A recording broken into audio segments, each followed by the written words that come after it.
So we understand that the evolving hotel industry is undergoing constant transformation and welcoming all these new progressive entrants. So we here at Marriott understand that more so than anyone with our diverse portfolio and our immense global footprint. Now, what marketing analysis does is it provides us a comprehensive evaluation of our main competitors, and it reveals these opportunities to gauge the current climate and to leverage growth opportunities that exist within all of our brands in the diverse portfolio. So, in considering the target strategy by identifying our primary segments, a more effective marketing mix helps us align the most suitable brands with the consumers, which in this case happens to be travelers. Uh, so, as I mentioned before, our wide array of brands, each one should have its own experience to the traveler, and thus a combination of strategies must be considered um, when we develop the strategic marketing plan. And we got to understand that the market is considered both homogenous and differentiated.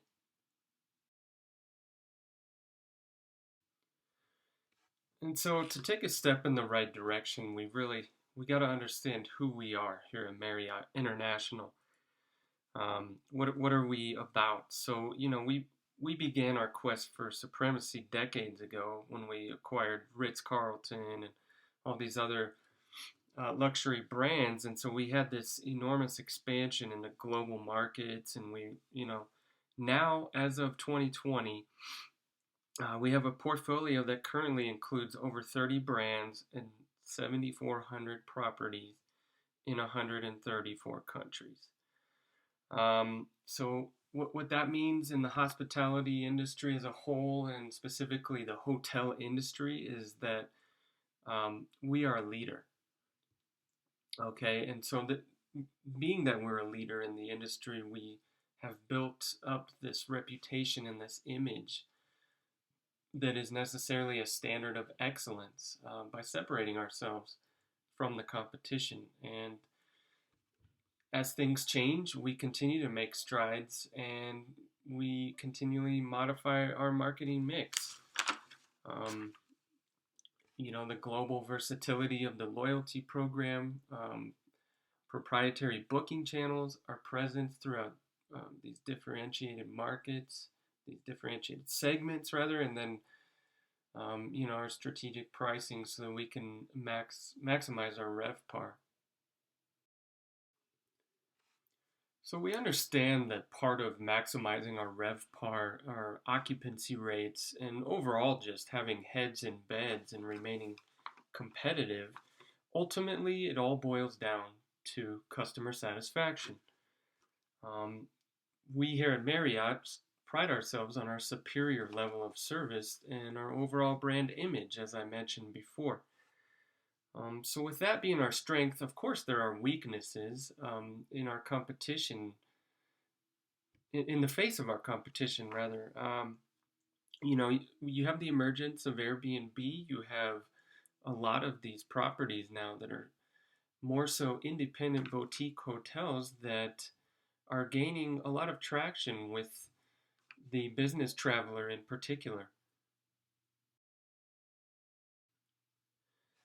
And when we look at these competitive forces, we kind of have to look at three major competitors. Okay, so we have Hilton, we have Hyatt, and of course we have Wyndham. All right, and these can be viewed or categorized as our three main competitors. And so with identifying these three main competitors, we have to understand what their strengths are and what poses as weakness or threats to us here at Marriott, right? And so, in that whole process, what do we essentially have to understand better? Well, we gotta capture our target market.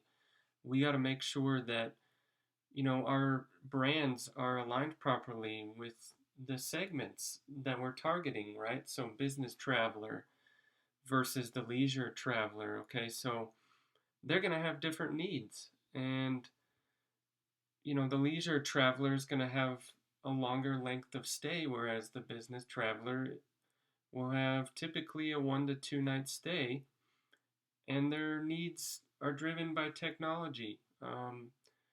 Immediate amenities, right? Free Wi Fi. A lot of them will be working from their rooms.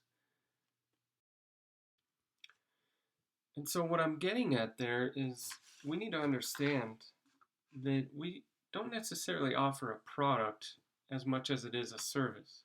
Okay, it's kind of an intangible benefit to the customer in the form of lodging. And one of our greatest strengths is simply our brand and the competitive advantage that we generate. And, in order to determine the best pricing strategy, we have to understand a few things, right? So, fluctuating demand,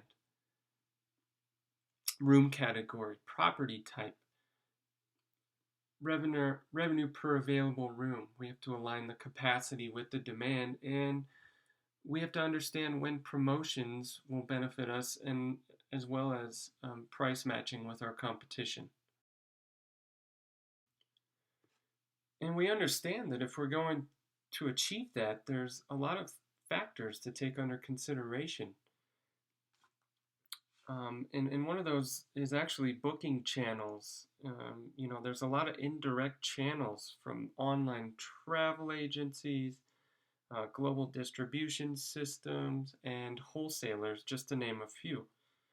And we have our own proprietary booking channel that we like to leverage and give our travelers, our consumers, the best and most direct way to book a room through Marriott. Okay, so booking a room. All of these things we've just mentioned add up to what? Heads and beds, okay? And so we're not going to create a strategic marketing plan without having several key performance indicators. Now, what I like to do is focus on really just three main ones, okay? So those are RevPAR, occupancy rate, and online reviews.